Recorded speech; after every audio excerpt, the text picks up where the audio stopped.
you a story about the day it rained, about the day I had to return the backbone my mother birthed me to keep her from collapsing, about the morning I watched her break.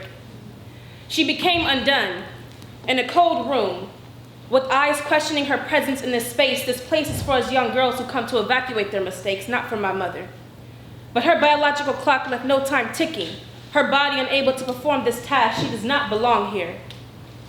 After the procedure, after the undoing, when she left her heartbeat on a table, when she walked out of that building empty, it began to rain.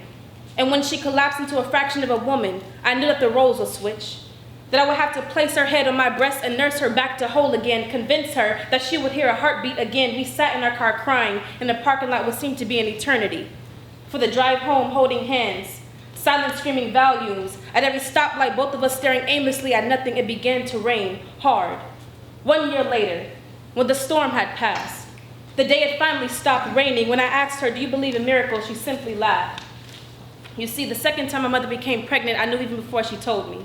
I had spent 9 months after that procedure, after her undoing, fixing, healing, her mourning in sickness. For that whole year it rained, a painful sorrow of thunder. I spent 9 months nurturing, soothing, rocking and cooing, and when it poured and when she broke and put her back together again, placed her head on my breast and nursed her back to whole again. And when the rain stopped, I saw her body changing.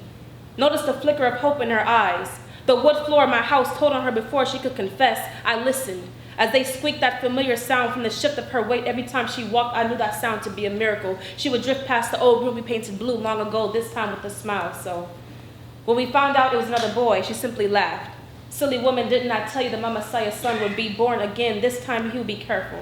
This time he would be called Jacob, something biblical. In the Bible, Jacob was renamed Israel by an angel. During his ultrasound, I saw wings. 5 months he was growing fast. 6 months my mother became ill. But after 7 months he was still moving, kicking. This time he wasn't still. Heartbeat racing, competing with her clock. The ache, the shake, the quake. I spoke prayer over soul and belly every night for this miracle not to detach itself from her body, begging him to exit the womb when ready, alive. 8 months he was ready to take flight and fly. The day my brother was born, I was in the room.